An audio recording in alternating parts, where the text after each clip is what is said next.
சோழ பேரரசின் பளபளப்பான காலம். அரசர் ராஜராஜ சோழன் தனது ஆட்சியை வலுவாக்கிக் கொண்டிருந்தார். கடல் கடந்து வெற்றி கொள்ளும் திறமை கொண்ட வீரர்களும் இருந்தனர். ஆனால் அந்தச் சமயத்தில் ஒருபுறம் போர்க்களத்தில் மட்டுமல்ல, மறுபுறம் அரசை காக்கத் தன்னார்வமாக போராடிய வீரமங்கையொருத்தி வாழ்ந்தாள். அவள் பெயர் அறிவழி. அறிவழி திருவான்மியூரில் பிறந்த நந்திவர்ம சோழர் குலத்தைச் சேர்ந்த பெண். சிறுவயதிலேயே அம்பு, வாள், குத்துச்சண்டை ஆகியவற்றில் தேர்ச்சி பெற்றாள். அவள் அப்பா வீரமான படைத்தளபதி. அவனது உயிர்ப்பலி சோழ நாட்டை காப்பாற்றும்போது ஏற்பட்டது. இதனால் அறிவழி மனதில் சோழ சாம்ராஜ்யத்தை காப்பாற்றும் கடமை ஏற்பட்டது. பாண்டியர்கள் மற்றும் சோழர்களுக்கு இடையே பல போர்கள் நடந்து கொண்டிருந்த காலம்.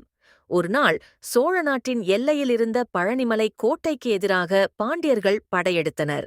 அந்த கோட்டை வெடிக்கப் போகும் நிலையிலிருந்தது. அரசர் அங்கு உதவி அனுப்பும் முன்னரே அறிவழி தனது சிறிய சேனையுடன் போர்க்களத்தில் இறங்கினாள். வெள்ளி மின்னல் போல் வாள் வீசி எதிரிகளை வீழ்த்தினாள். அவளது வீரத்தால் சோழர் படையும் உற்சாகமடைந்து விரைவில் அந்தக் கோட்டையை மீட்டனர். அரசர் இதைக் கேள்விப்பட்டு அறிவழியை சோழ வீரத்தாய் என்று அழைத்து பாராட்டினார்.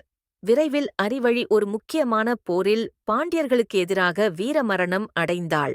ஆனால் அவளது பெயர் காலத்திற்கும் நிலைத்துவிட்டது. சோழப் பெருங்கதை கூறும்போது அறிவழியின் இரத்தத்தால் சோழ நாடு செழித்தது என்று மக்கள் பாராட்டினர்.